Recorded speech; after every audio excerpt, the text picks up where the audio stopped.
Oh, nga pala. Kay Chief Lacanilaw. Total, kinall out mo rin lang naman ako. Idinamay mo pa yung best friend ko, si Deo Macalma. Deo, alam mo ba na nandito ako ngayon sa Bintar? Nuknukan ka talaga ng sinungaling. Lacanilaw. Alam mo kung bakit? Sinasabi kong peking plaka. Anong sinasabi mong peking plaka? Ang sinasabi kong plaka na hindi pa dumarating, biruin mo ha, sinabi mo pa ngayon dyan na yung plaka ko nasa LTO at hindi ko kinuha. Ay tanga, yung sinasabi kong plaka na hindi pa dumarating sa akin na 4 na taon na, yung isang sasakyan ko yun. Talagang pinanindigan mo talaga, ito sasakyan ng Report Expedition ay peke plaka. Oh, tingnan mo nga yan. Oh, peke ba plaka yan? Oh, oh, iikot tayo papunta sa likod. Oh. Oh. Ayan. Peke ba plaka niyan? Sinasabi ko sa LTO, yung plaka nung isa sasakyan ko, hanggang ngayon wala pa, 4 na taon na. Paano mo naman nasabing peke plaka nito? Talagang pinanindigan mo na ng peke ang plaka, kaya hinahamong kita na pumunta ka sa bahay ko at patunayan mong peke yung plaka nito. At pag hindi mo na patunayan, ano nga gagawin ko sa'yo? Sinira mo na yung pangalan ko dyan sa buong Pilipinas. Ano gagawin ko? Palo ko la sa ulo mong kalbo tong plaka ko. Oh, shout out sa'yo, best friend. Deo Macalma. Oh, talaga namang ang galing Oh, andito ako sa Bintar ngayon. Oh, nakikita mo ba tong lugar na to? Alam mo yung lugar na yan. Siguro naman, Deo, alam mo yung lugar na yan. Alam mo siguro yung lugar na yan.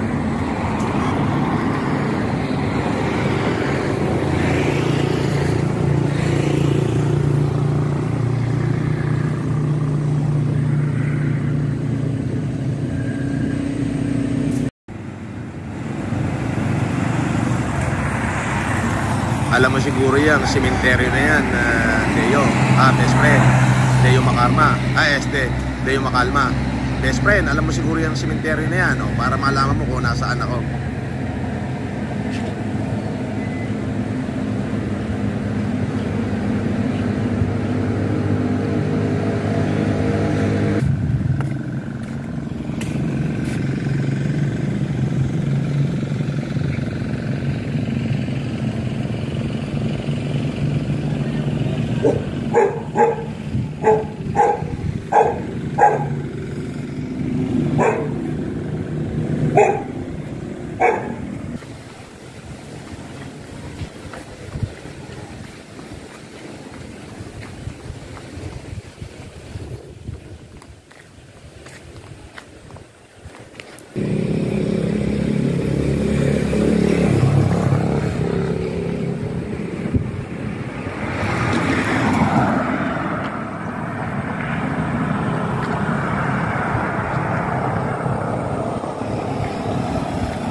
Siguro naman best friend, hindi ka naman siguro tanga para hindi mo ma-realize kung anong lugar to. At nga pala, dyan kay Kalbo, kay O-Club.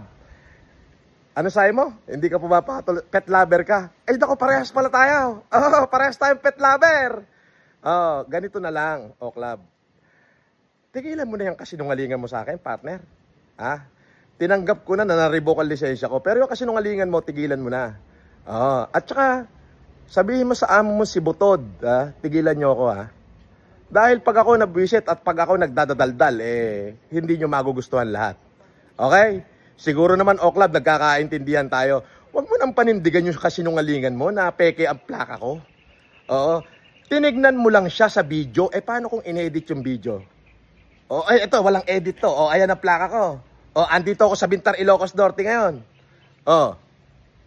Sabihin mo dyan sa amo mo, lubayan ako.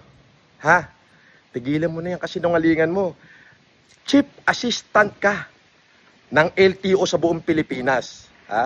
Paninindigan mo talaga yung kasinungalingan mo. Anong violation pinagsasabi mo? Bakit di mo sabihin isa-isa na magkaalaman tayo? Pinagkakalat mo, peke plaka ko. Peke ba yan? Sinasabi ko, na plakang hindi pa dumarating ay yung plaka ng isang sasakyan ko. Ngayon, sasabihin mo pa talaga para panindigan na peke plaka ko na yung plaka ko nandiyan na sa LTO at hindi ko pa kinukuha. Talaga naman, O-Club. Oh, sabi mo, pet lover ka, di ba? Parehas tayo. Pet lover din ako eh.